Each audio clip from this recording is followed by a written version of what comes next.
আমার স্বামী মারা গেল, আর আমার স্বামীর ছোট ভাই এসে বাড়ি দখলদারি শুরু করে দিল। শাশুড়ি যা অপমান করে বাড়ি থেকে যেতে বলল। যাওয়ার আগে আমি আমার রুমে এলাম, আর এমন কিছু পেলাম যা আমার জীবন বদলে দিল।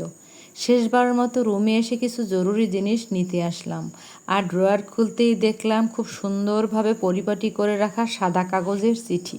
উপরে ছোট ছোট অক্ষরে লেখে রাখা। চিঠিটা দেখলে অবশ্যই খুলে পড়বে। আমার কৌতূহল বাড়ল। কাপা হাতে ধীরে ধীরে চিঠিটা হাতে তুললাম। আমার মন বলছিল এই চিঠিতে এমন কিছু লেখা যা এখনও আমার অজানা। ধীরে ধীরে ভাঁজ খুললাম, আর খুলে দেখলাম আমার শরীর হিম হয়ে গেল। আমি যেন শক্ত হওয়ার খুঁটি পেলাম। এই বিলাসবহুল বাড়ি গাড়ি, আশেপাশে যে জমিগুলো আছে সব আমার ছিল।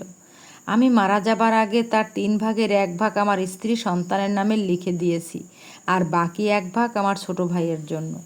আমি মারা গেলে আমার স্ত্রী সন্তান যেন এই বাড়িতেই থাকে, এবং তার প্রাপ্য তাকে যেন কোনো ঝামেলা ছাড়াই দেওয়া হয়। সব দলিলপত্র আমার সিক্রেট আলমারিতে রাখা আছে, চাবিও রাখা আছে। আরও কিছু লেখা, আমার স্ত্রী সন্তানের যেন ভবিষ্যতে কোনো কষ্ট না করে, তাই তাদের নামে ব্যাংকে 10 লক্ষ টাকা জমা আছে। নিচে ছোট করে লেখা, চিঠিটা হাতে পেলে সবাইকে দেখাবে, ইতি অর্জুন শেখ। চিঠিটা পড়ে আমি রীতিমতো অবাক হয়ে গেলাম, কারণ আমার স্বামী বেঁচে থাকতে আমাকে তেমন দেখতে পারতো না। শাশুড়ির অপমান করতো, তাও মাকে কিছু বলতো না, বরং আমাকে বলতো, আমার মা তো, সহ্য করে নাও।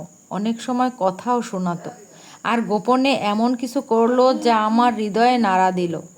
আমি এখনও বিশ্বাস করতে পারছি না। পাথর হয়ে দাঁড়িয়ে রইলাম, চোখ ভিজে উঠল। চিঠিটার দিকে আবার তাকালাম। লেখাটা আমার চেনা। অর্জুন খুব ভালো লেখে। আমার 14 বছরের মেয়ে রিধিকে পড়াশোনা সব আমার স্বামীই করিয়েছে। ড্রয়িং রুম থেকে শোরগোল আসছে আমার শাশুড়ি দেবরের। আমার মেয়ে রিধি ড্রয়িং রুমেই আছে, সব বুঝতে পারে। আমাকে উৎসাহ দিয়ে চলে যাওয়ার জন্য। যে বাড়িতে তার মাকে অপমান করে কথায় কথায়, সে বাড়িতে আর এক মুহূর্তও না। মেয়ের দিকে তাকিয়ে চলে যাওয়ার সিদ্ধান্ত নিয়েছিলাম। আমি চিঠিটা নিয়ে ড্রয়িং রুমে গেলাম। এবার আর আমাকে দুর্বল লাগছে না। নিজেকে শক্ত রেখে শাশুড়ির দিকে চিঠিটা বাড়িয়ে দিলাম। শাশুড়ি দেবর যা এখনও ড্রয়িং রুমে দাঁড়িয়ে গজগজ করতে করতে বললেন, এটা কিসের কাগজ? আমি হেসে বললাম, পরে দেখে নিন। তিনি বিরক্ত হয়ে বললেন, কাগজ নিয়ে এখন কেন ফন্দি করতে এসেছো? আমি খুব শান্ত কণ্ঠে বললাম, কারণ এই চিঠিটা আপনার ছেলে ড্রয়ারে রেখে গেছে। তিনি বিরক্ত মুখে বললেন, আমার ছেলে আবার কি লিখে গেল? খুলে দেখুন।